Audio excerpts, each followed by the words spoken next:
আজ আমরা দশম শ্রেণীর অষ্টম অধ্যায়ের পর্যায় সারণীর নিয়ে আলোচনা করব। আজ পর্যন্ত 109টি মৌল আবিষ্কৃত হয়েছে। এতগুলি মৌল এবং এই মৌলগুলি থেকে উৎপন্ন বিপুল সংখ্যক যৌগগুলির ধর্ম মনে রাখা অসম্ভব। এই মৌলগুলির ভৌত এবং রাসায়নিক ধর্ম মনে রাখার জন্য একটা বৈজ্ঞানিক উপায় আবিষ্কার করার চেষ্টা চলছিল বহুদিন থেকে। বিজ্ঞানীরা গোড়ার দিকে মৌলগুলিকে ধাতু এবং অধাতু এই দুই ভাগে ভাগ করেছিলেন, কিন্তু পরবর্তীকালে অনেক মৌলের সন্ধান পাওয়া গেল যা ধাতু বা অধাতু কোনো ধর্মই তাদের স্পষ্ট নয়। ঠিক আছে, পরবর্তীতে প্রাউস্ট যে সমস্ত মৌল বললেন যে সমস্ত মৌলের পারমাণবিক গুরুত্ব হাইড্রোজেন পরমাণুর পারমাণবিক গুরুত্বের অখণ্ড গুণিতক, যে সমস্ত মৌলের পারমাণবিক গুরুত্ব হাইড্রোজেন পরমাণুর পারমাণবিক গুরুত্বের অখণ্ড গুণিতক। কিন্তু এই ধারণা সম্পূর্ণ ভুল হলেও প্রাউস্টের ধারণা থেকে এই সিদ্ধান্তে আসা গেল যে মৌলের পারমাণবিক গুরুত্ব এবং মৌলের ধর্মের মধ্যে নিশ্চয়ই কোনো সম্পর্ক আছে। পরবর্তীতে ডবিরাইনার, নিউল্যান্ড, মেন্ডেলিভ এদের পরবর্তী আবিষ্কারই হলো আজকের পর্যায় সারণী। এরপর আমরা পড়ব ডবেরাইনারের ত্রয়ী সূত্র। ডবেরাইনার বলেন যে মৌলগুলিকে যদি পারমাণবিক গুরুত্বের হিসাবে যদি সাজানো হয় তবে দেখা যায় যে কোনো তিনটা মৌল যদি নিই আমি, তাহলে প্রথম এবং তৃতীয়টির পারমাণবিক গুরুত্বের গড় হলো প্রথমটির পারমাণবিক গুরুত্ব। যেমন এখানে আমি একটা এক্সাম্পল দিয়েছি, যেমন লিথিয়াম, সোডিয়াম, পটাশিয়াম। লিথিয়ামের পারমাণবিক গুরুত্ব আনুমানিক 7, এর 23, এর 46, বোঝাই যাচ্ছে এর 39, বোঝাই যাচ্ছে এই 39 আর 7, 46 তার গড় হলো 23। তাহলে লিথিয়াম আর পটাশিয়ামের পারমাণবিক গুরুত্বের গড় হলো এই সোডিয়াম। কিন্তু এটা বেশি দিন ধোপে টিকলো না, এটা মোটামুটি কয়েকটা মৌলের জন্য প্রযোজ্য। পরবর্তীতে হলো নিউল্যান্ডের অষ্টক সূত্র। নিউল্যান্ড কি বললেন যে পারমাণবিক গুরুত্ব হিসাবে যদি সাজানো হয় তাহলে ঠিক যে কোনো জায়গা থেকে শুরু করে তার 8 নম্বর মৌলটি প্রথম মৌলটির অনুরূপ হয়, অনেকটা সা রে গা মা পা ধা নি সা যে আমরা গান বলি সেই গানের মতো করে, তাই একে বলা হয় অক্টেভ ল। এটা যেমন অক্টেভ তেমনি এটা অক্টেভ ল। পরবর্তীতে সর্বজনগ্রাহ্য মোটামুটি যেটা আসলো মেন্ডেলিফের পর্যায় সূত্র। মেন্ডেলিফের পর্যায় সূত্রে মেন্ডেলিফ কি বললেন উনি কি করলেন, মেন্ডেলিফ এই মৌলগুলিকে পারমাণবিক গুরুত্বের হিসাবে উনি আস্তে আস্তে ঊর্ধ্বক্রমে সাজালেন এবং দেখলেন যে কিছু দূর পর পর কিছু পারমাণবিক গুরুত্বর পর থেকে আবার এদের ভৌত রাসায়নিক ধর্মগুলো রিটার্ন করছে, যে পুনরাবৃত্ত হচ্ছে। এই যে ঘটনাটাকে বলা হয়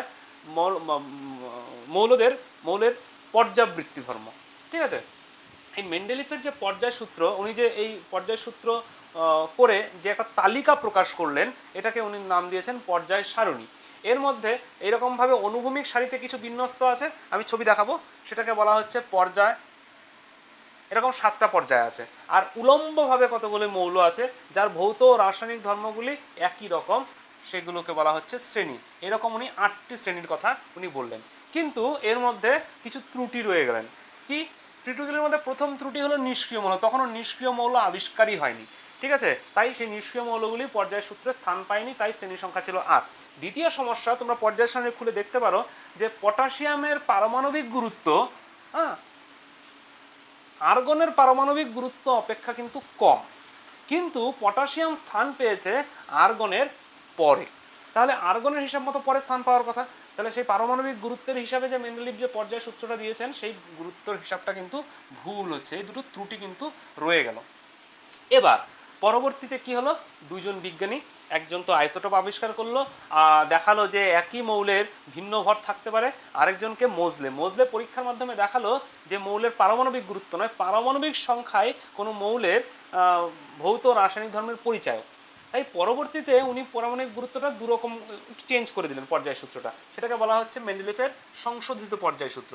এই সংশোধিত পর্যায় সূত্রে উনি বললেন যে কোনো মৌলের ভৌত ও রাসায়নিক ধর্মগুলি পারমাণবিক সংখ্যা বৃদ্ধির সাথে সাথে পর্যায়ক্রমে পুনরাবৃত্ত হয়। অর্থাৎ মেন্ডেলিফের পর্যায় সূত্র থেকে পারমাণবিক গুরুত্বটা উঠিয়ে দিয়ে উনি সেখানে পারমাণবিক সংখ্যা লিখে দিলেন। সেখানে পর্যায় সংখ্যা 7টাই থেকে গেল নতুন সারণীতে, কিন্তু নিষ্ক্রিয় মৌলের জন্য 0 শ্রেণী বলে একটা নতুন শ্রেণী হলো, তার জন্য শ্রেণী সংখ্যা হয়ে গেল এবার 9। এরও পরবর্তীতে নিলস বোর পরমাণুর ইলেকট্রন বিন্যাস করলেন এবং সেই ইলেকট্রন বিন্যাসের উপরে ভিত্তি করে উনি একটা নতুন পর্যায় সারণী করলেন, সেটাকে বলা হচ্ছে আধুনিক দীর্ঘ পর্যায় সারণী। ঠিক আছে, সেই পর্যায় সংখ্যা 7টাই আছে, কিন্তু সেখানে শ্রেণী 18টি শ্রেণীতে বিন্যস্ত করা হয়েছে। এই মনে রাখতে হবে এই পর্যায় সারণীটি কিন্তু আইইউপিএসসি দ্বারা কিন্তু স্বীকৃত।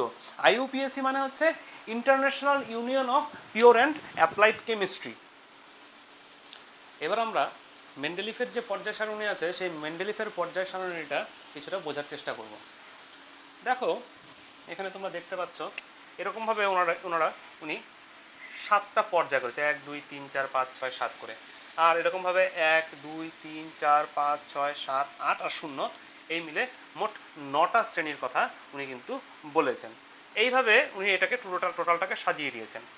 এবার আমরা দেখছি, এখন যদি আমরা দেখি ভালো করে খেয়াল করো, এই যে প্রথম পর্যায়টা আছে, এই প্রথম পর্যায়ে কিন্তু মাত্র 2টি মৌল আছে, সবচেয়ে কম, তাই এটাকে বলা হয়েছে অতি হ্রস্ব পর্যায়। তারপর দেখো দ্বিতীয় পর্যায়ে যেটা আছে, সেই দ্বিতীয় পর্যায়ে 8টি মৌল আছে, গুণে দেখতে পারো, সেটাকে বলা হচ্ছে প্রথম হ্রস্ব পর্যায়। আবার একই রকমভাবে তৃতীয়টাতেও 8টি মৌল আছে, এটাকে বলা হচ্ছে দ্বিতীয় হ্রস্ব পর্যায়।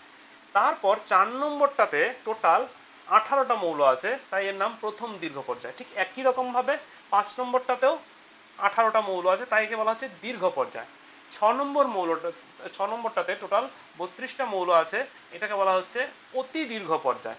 এবার পরেরটাও কিন্তু অতি দীর্ঘ পর্যায়, কিন্তু পরেরটা যেটা আছে সেখানে অনেক কটা মেন্ডেলিফের এগুলোর মধ্যে দেখছো ফাঁকা ফাঁকা রয়ে গেছে, যে মৌলগুলো আবিষ্কার হয়নি, যেগুলো ভবিষ্যৎবাণী করেছিল, তাই এটাকে বলা হয়েছে অসম্পূর্ণ পর্যায়। এরকমভাবে 7টা পর্যায়ে 7টা নাম।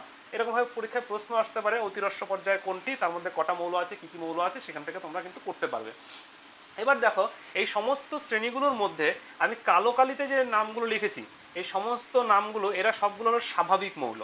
আবার এদিকে 8 নম্বর যে শ্রেণীটা আছে, 8 নম্বর শ্রেণীর সবকটাই কিন্তু সন্ধিগত মৌল। ঠিক তার সাথে সাথে নীলকালিতে আমি 1 নম্বর 2 নম্বর থেকে শুরু করে 7 নম্বর পর্যন্ত 4 নম্বর পর্যায়ে, ঠিক আছে, আরও কিছু মৌলের নাম নীলকালিতে লিখেছি, সেগুলো সব কিন্তু হলো সন্ধিগত মৌল। কেন সন্ধিগত মৌল?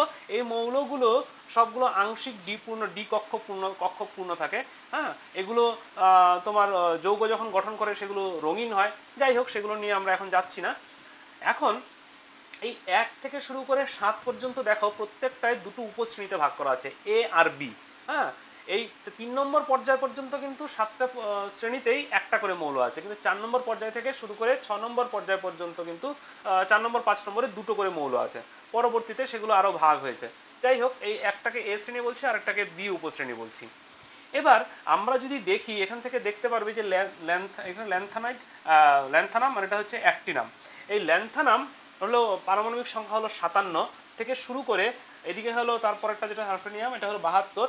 এই 58 থেকে 71 পর্যন্ত এই শ্রেণীতে এতগুলো মৌল আছে। এগুলো প্রকৃতিতে খুব কম পাওয়া যায়, তাই এদেরকে বলা হয় বিরল মৃত্তিকা মৌল। ঠিক আছে। আবার ঠিক একই রকমভাবে তার পরের পর্যায়ে অ্যাক্টিনিয়ামের পর থেকে শুরু করে আরও কতগুলো মৌল পাওয়া যায়, এইগুলো প্রকৃতিতে কম পাওয়া যায় এবং সেগুলো আবার সবগুলো তেজস্ক্রিয়, তাই এগুলোকে বলা হয় বিরল মৃত্তিকা মৌল কিন্তু তেজস্ক্রিয়। এরা ল্যান্থানামের পর থেকে শুরু, তাই এদেরকে বলা হয় ল্যান্থানাইটস। আর এরা অ্যাক্টিনামের পর থেকে শুরু, তাই এদেরকে বলা হয় অ্যাক্টিনাইটস। ঠিক আছে। এবার আমরা যদি দেখি এই যে 1A শ্রেণীটা আছে, hydrogen, lithium, sodium, potassium, rubidium, caesium, francium, এটাদেরকে বলা হয় ক্ষার ধাতু, তীব্র ক্ষার ধাতু, এরা তীব্র ক্ষার গঠন করে।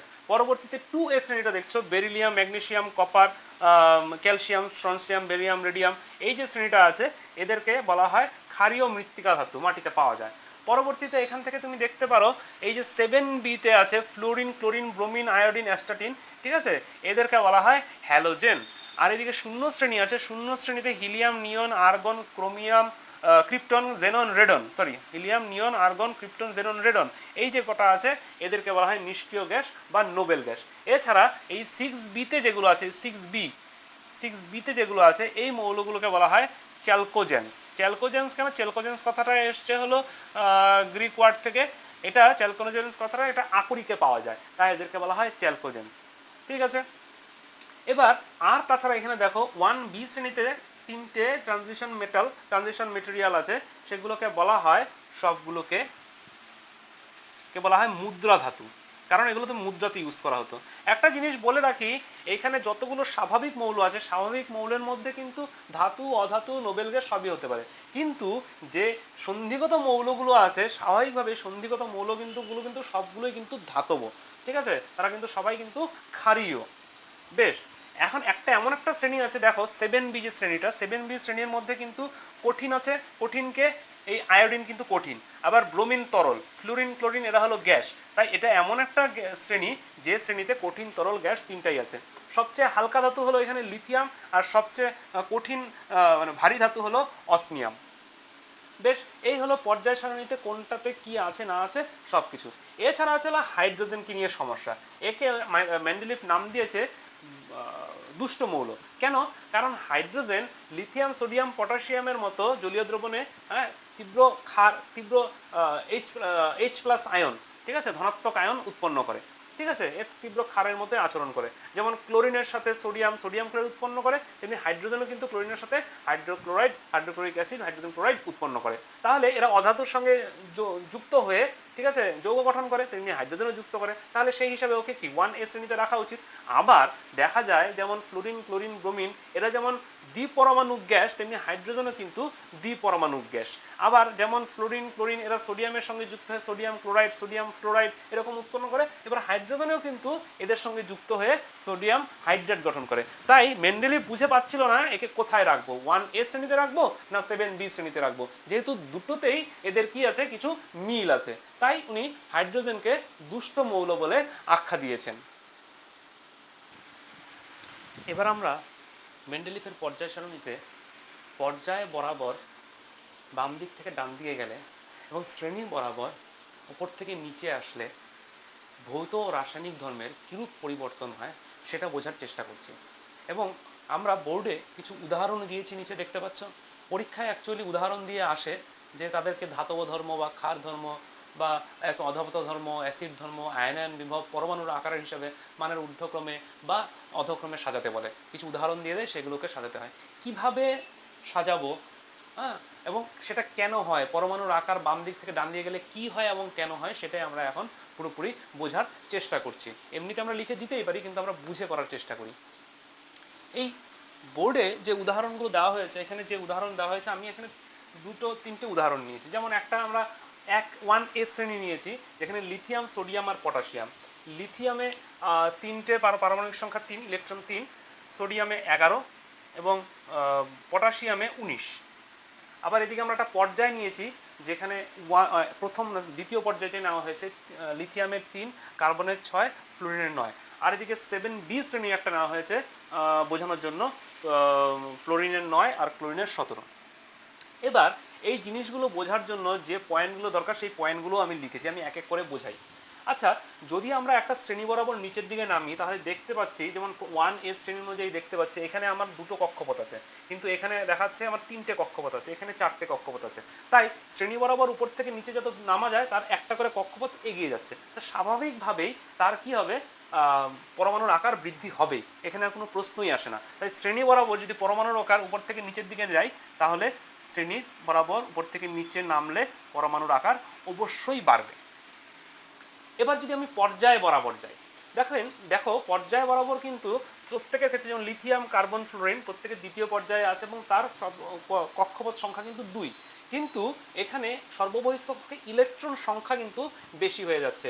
এখানে 1, কার্বনের 4টে, আবার ফ্লোরিনের কিন্তু 7টে আমরা দেখতে পাচ্ছি ইলেকট্রন আছে। এবার এখানে মাঝখানে নিউক্লিয়াস আছে। এবার নিউক্লিয়াসের সাথে একটা ইলেকট্রনের যা আকর্ষণ বল, নিউক্লিয়াসের সাথে 4টা আকর্ষণ বল তার চেয়ে বেশি হবে, এবং নিউক্লিয়াসের সাথে 7টা ইলেকট্রনের আকর্ষণ বল তাহলে তার চেয়ে বেশি হবে। অর্থাৎ এই অনুযায়ী আমরা কুলম্ব আকর্ষণ বলের মান কিন্তু পর্যায় বরাবর যত ডান দিকে যাওয়া যাচ্ছে তত কিন্তু কুলম্ব আকর্ষণ বলের পরিমাণ বাড়ছে। তাহলে কি হবে, ধীরে ধীরে পুরো নিউক্লিয়াসটা আস্তে আস্তে চেপে আসবে, কারণ আকর্ষণ বলের মান বৃদ্ধি হয়ে যাচ্ছে। তাই পর্যায় বরাবর বাম দিক থেকে যত ডান দিকে যাওয়া যায় তত পরমাণুর আকার কিন্তু ধীরে ধীরে কমে। এবার 1 নম্বরের যদি আমরা সেই উদাহরণ নিয়ে নিই, তাহলে লিথিয়াম সোডিয়াম পটাশিয়াম যদি শ্রেণী বরাবর আমরা দেখছি, তাহলে সবচেয়ে বড় হবে এখানে পটাশিয়াম, তারপর সোডিয়াম, তারপর লিথিয়াম। আবার যদি আমরা শ্রেণী বরাবর, আবার যদি আমরা পর্যায় বরাবর দেখি, তাহলে সবচেয়ে ছোট হবে এখানে কি হবে, ফ্লোরিন, তার চেয়ে বড় হবে অক্সিজেন, তারপর কার্বন, তার চেয়ে বেশি বড় কিন্তু লিথিয়াম। আমরা একটা উদাহরণের মাধ্যমে এইভাবে কিন্তু পরীক্ষার হলে আনসার করতে হয়। এবার যদি আমরা দেখি ধাতব ধর্ম, ক্ষার ধর্ম, তড়িৎ ধনাত্মকতা বা বিজারণ ক্ষমতা, এই সমস্তটাই কিন্তু ডিপেন্ড করে ইলেকট্রন দানের ওপর। যে সহজে ইলেকট্রন দান করতে পারে সে তড়িৎ ধনাত্মক মৌল হয়। ইলেকট্রন দান করার প্রবণতা বেশি থাকা মানে তার ধাতব ধর্ম বেশি হয়, সে ধাতু হয়। ইলেকট্রন দান করার প্রবণতা মানে হচ্ছে সে নিজে বিজারিত হয়ে যাচ্ছে, অন্যকে জারিত করছে, তার মানে তার বিজারণ ক্ষমতা বেশি হয়। ঠিক আছে, তাহলে সেইভাবে, এবং তার ক্ষার ধর্মও তার ফলে বেশি হয়। এবার আমরা যদি দেখতে পাই একটা শ্রেণী বরাবর দেখছি, এই শ্রেণীটা বরাবর দেখছি, এই শ্রেণী যে দেখো যে এখানে ইলেকট্রন, সর্ববহিস্থ কক্ষের ইলেকট্রনটাই তো দান করা বা গ্রহণ করার ব্যাপার হয়। এবার দেখো এখানে প্রত্যেকটার ক্ষেত্রেই একটা করে ইলেকট্রন আছে, তাই ওদের সুস্থিতি লাভের জন্য প্রত্যেকেরই কি একটা করে ইলেকট্রন দেওয়াই কি বিবেচ্য হবে। তাহলে কিন্তু সমস্যা হচ্ছে এই তিনটার ক্ষেত্রেই দেখো, এই প্রথমটার ক্ষেত্রে ইলেকট্রন যতটা কাছে আছে সোডিয়ামে তার চেয়ে দূরে আছে, পটাশিয়ামে কিন্তু তার চেয়েও দূরে আছে। তার ফলে কি হচ্ছে, এর ক্ষেত্রে ইলেকট্রনের উপর পটাশিয়ামের নিউক্লিয়াসের আকর্ষণটা কম, ফলে এখান থেকে ও সহজেই ইলেকট্রনটাকে দিয়ে দিতে পারবে। তাই সে খুব তাড়াতাড়ি ইলেকট্রন দিয়ে কি হয়ে যাবে, তড়িৎ ধনাত্মক হয়ে আসবে। তার ফলে শ্রেণী বরাবর যত উপর থেকে নিচের দিকে নামতে থাকি তত আমার ইলেকট্রন দানের প্রবণতাও তত বাড়তে থাকে। আর ইলেকট্রন দানের প্রবণতা যদি বাড়ে তবে ধাতব ধর্ম, ক্ষার ধর্ম, তড়িৎ ধনাত্মকতা, বিজারণ ক্ষমতা সবটাই বাড়ে। এবং স্বাভাবিক, এবার দেখো পর্যায়ে পর্যায়ে বরাবর যদি যায়, এই পর্যায়টা নিয়ে দাও। এই পর্যায় অনুযায়ী যদি আমরা করি তাহলে এখানে দেখো একটা ইলেকট্রন আছে বাইরে, এখানে চারটে ইলেকট্রন আছে, এখানে কিন্তু ছটা ইলেকট্রন আছে। তাহলে একে যদি আমাকে ইলেকট্রন দান করতে হয়, দান করতে গেলে একটা ইলেকট্রনের চেয়ে চারটা ইলেকট্রন দান করা বেশি কঠিন। আবার একই রকমভাবে এখানে সাতটা ইলেকট্রন দান করা আরও বেশি কঠিন। তাই যত বাম দিক থেকে ডান দিকে যাচ্ছি তত ইলেকট্রন দানের প্রবণতা তত কমে আসছে। আর ইলেকট্রন দানের প্রবণতা যত কমে আসবে তত তার ধাতব ধর্ম, ক্ষার ধর্ম, তড়িৎ ধনাত্মকতা, বিজারণ ক্ষমতা প্রত্যেকটাই কি হবে, ধীরে ধীরে কমে আসবে। তাই পর্যায় বরাবর যত বাঁ দিক থেকে ডান দিকে যাওয়া যায় তত তার তড়িৎ ধনাত্মকতা, ক্ষার ধর্ম, ধাতব ধর্ম, বিজারণ ক্ষমতা প্রত্যেকটাই কমে। এবার যদি 2 নম্বরটারও আমি উদাহরণ দিয়ে করি, লিথিয়াম, সোডিয়াম, পটাশিয়াম। এর ক্ষেত্রে পটাশিয়ামের তার ফলে কি হবে, নিচের দিকে আছে, তাই এর ক্ষার ধর্ম সবচেয়ে বেশি হবে, তার চেয়ে কম সোডিয়াম, তার চেয়ে কম লিথিয়াম। আবার যদি আমরা একটা পর্যায় বরাবর দেখি তাহলে সবচেয়ে কম হবে ফ্লুরিন, তার চেয়ে কম হবে অক্সিজেন, তার চেয়ে বেশি হবে অক্সিজেন, তার চেয়ে বেশি হবে কার্বন, তার চেয়ে বেশি হবে লিথিয়াম। কারণ বাঁ দিক থেকে যত ডান দিকে যাচ্ছি তত তার মান ধীরে ধীরে কমে যাচ্ছে। এবার অধাতব ধর্ম, অ্যাসিড ধর্ম, তড়িৎ ঋণাত্মকতা বা জারণ ক্ষমতা, এই প্রত্যেকটাই নির্ভর করে ইলেকট্রন গ্রহণের প্রবণতার উপর। যার ইলেকট্রন গ্রহণের প্রবণতা যত বেশি তার এই ধর্মগুলো তত বেশি হবে। এবার দেখো আগেরটা যেটা করেছিলাম পর্যায় বরাবর, দেখো এবার পর্যায় বরাবর যত বাম দিক থেকে ডান দিকে যাচ্ছে তত ইলেকট্রন দানের প্রবণতা তত কমে যাচ্ছে। তার মানে কি, তার ইলেকট্রন গ্রহণের প্রবণতা বেড়ে যাচ্ছে। দেখো এখানে 7টা ইলেকট্রন আছে, 7টা ইলেকট্রনের মধ্যে একটা ইলেকট্রন নিয়ে গেলে ওর অষ্টক পূর্ণ হয়ে যায়। তাহলে খুব সহজ, এখানে সেই ক্ষেত্রে নিতে গেলে কি 4টা ইলেকট্রন নিতে হবে, এই ক্ষেত্রে 7টা ইলেকট্রন নিতে হবে। তাহলে এর ফ্লুরিনের ইলেকট্রন গ্রহণের প্রবণতা সবচেয়ে বেশি হবে। তাহলে পর্যায় বরাবর যত বাম দিক থেকে ডান দিকে যাওয়া যাচ্ছে তত কিন্তু তার ইলেকট্রন গ্রহণের প্রবণতা বাড়ছে। অর্থাৎ অধাতব ধর্ম, অ্যাসিড ধর্ম, তড়িৎ ঋণাত্মকতা বা জারণ ক্ষমতা কিন্তু তার বেড়ে যাচ্ছে। তাহলে পর্যায় বরাবর বাম থেকে ডানে গেলে কিন্তু সেটা বাড়ে। একই রকমভাবে শ্রেণী বরাবর যদি দেখো তাহলে এখানে কি দাঁড়াচ্ছে, দেখো এখানে 7টা ইলেকট্রন আছে, আর এখানেও 7টা ইলেকট্রন আছে, কিন্তু এই 7টাই ইলেকট্রন মানে এখানে যে 8টা ইলেকট্রন নেবে আর এখানেও যে একটা ইলেকট্রন নেবে, এই কক্ষপথে ইলেকট্রনের যে আকর্ষণ এই কক্ষপথে ইলেকট্রনের আকর্ষণের চেয়ে কম। তার ফলে নিউক্লিয়াস কোথায় বেশি টানবে, নিউক্লিয়াস এখানে বেশি টানবে এর তুলনায়। তাহলে ইলেকট্রন গ্রহণের ক্ষেত্রে যার নিউক্লিয়াসের ইলেকট্রনের প্রতি আকর্ষণ বেশি সে কি হবে, গ্রহণের প্রবণতা বেশি হবে। তাই ফ্লুরিনের ইলেকট্রনের গ্রহণের প্রবণতা কিন্তু ক্লোরিন অপেক্ষা কিন্তু বেশি। তার ফলে যত উপর থেকে নিচের দিকে নামছি তত ইলেকট্রনগুলো দূরে, সর্ববহিঃস্থ কক্ষের ইলেকট্রন তত দূরের দিকে যাচ্ছে। তার ফলে কি হচ্ছে, কিন্তু ক্লোরিন যত উপর থেকে নিচের দিকে নামা যাচ্ছে তত কিন্তু ওদের ইলেকট্রন গ্রহণের প্রবণতা কিন্তু ধীরে ধীরে কমে যাচ্ছে। তাই এখানে সেটা কমে। এটার যদি আমি 3 নম্বরের যদি একটা এক্সাম্পল দিয়ে বোঝানোর চেষ্টা করি তাহলে ফ্লুরিন, ক্লোরিন, ব্রোমিনের ক্ষেত্রে বলছি, তাহলে যত নিচের দিকে নামছে তত ইলেকট্রন দূরে চলে যাচ্ছে, তাই গ্রহণের প্রবণতা কমে যাচ্ছে। তাই সবচেয়ে বেশি ফ্লুরিন, তারপরে ক্লোরিন, তারপরে ব্রোমিন, তারপর আয়োডিন আসবে। আর একই রকমভাবে যদি আমরা ওই পর্যায় বরাবর, তো বললামই পর্যায় বরাবর কি হচ্ছে, ধীরে ধীরে বেড়ে যাচ্ছে ইলেকট্রন গ্রহণের প্রবণতা। এখানে সবচেয়ে বেশি হবে ফ্লোরিন, তারপরে অক্সিজেন, তারপরে কার্বন, তারপরে লিথিয়াম। মাঝখানে যদি অন্য মৌলগুলোকে নেই পর্যায়ে তাহলে সেগুলো মাঝখানে মাঝখানে বসে যাবে। এবার যদি আমরা আয়নায়ন বিভবের গল্প করি, আয়নায়ন বিভব মানে হচ্ছে যে নিউক্লিয়াসের সর্ববহিঃস্থ কক্ষ থেকে মানে পরমাণুর ইলেকট্রনের ওই মানে কক্ষপথের সর্ববহিঃস্থ কক্ষের ইলেকট্রনকে বের করে নিয়ে আসতে যার যত বেশি শক্তি প্রয়োজন সেই ক্ষেত্রে তার আয়নায়ন বিভব তত বেশি। এবার স্বাভাবিকভাবেই যার ইলেকট্রন দান করার প্রবণতা বেশি সে সহজেই দিয়ে দিবে, যার ইলেকট্রন দান করার প্রবণতা কম সে সহজে দিতে চাইবে না, অর্থাৎ তার ক্ষেত্রে ইলেকট্রন বের করে নিয়ে আসতে বেশি শক্তি খরচ করতে হবে। তাহলে আমরা যে দেখতে পেয়েছি পর্যায় বরাবর যত বাম দিক থেকে ডান দিকে গিয়েছি তত ইলেকট্রন দানের প্রবণতা তত কমে যায়, তাই না? তাহলে আয়নায়ন বিভবের মান কি হবে, তত বেড়ে যাবে। কেন? কারণ ইলেকট্রন দান যত কম করতে চাইবে তত বেশি শক্তি লাগবে তাকে বের করে নিয়ে আসতে। ঠিক একই রকমভাবে ওপর থেকে নিচের দিকে যত আমরা যাব তত ইলেকট্রন দানের প্রবণতা তার তত বেড়ে যায়। ইলেকট্রন দানের প্রবণতা যত বেড়ে যাবে তাহলে কি হবে, তাকে বের করতে তত বেশি তত কম শক্তি প্রয়োগ করতে হবে। তো সেই ক্ষেত্রে কি হবে, আয়নন বিভবের মানও তখন তত কমে যাবে। এখানে যদি আমরা একটা উদাহরণ দিই একই রকমভাবে, সেই উদাহরণটাতে কি দাঁড়াবে, উদাহরণে তাহলে লিথিয়াম, সোডিয়াম আর পটাশিয়ামের মধ্যে লিথিয়াম থেকে ইলেকট্রন বের করার থেকে সোডিয়ামে ইলেকট্রন বের করা বেশি সহজ, পটাশিয়াম থেকে ইলেকট্রন বের করা তার চেয়েও বেশি সহজ। তাহলে কি হবে, নিশ্চয়ই লিথিয়ামে আয়নন বিভবের মান সোডিয়ামের থেকে বেশি হবে, পটাশিয়ামেরটার থেকে সোডিয়ামের বেশি হবে। এবার যত বাম দিক থেকে ডান দিকে যাচ্ছি, যেহেতু ইলেকট্রন দানের প্রবণতা কমে যাচ্ছে, অর্থাৎ আয়নন বিভবের মান শক্তির মান তত বেড়ে যাচ্ছে। তাহলে সেই ক্ষেত্রে কি হবে, যত বাম দিক থেকে ডান দিকে আমরা যাচ্ছি তত এর মান ধীরে ধীরে কি হবে, বাড়তে থাকবে আয়নন বিভবের মান।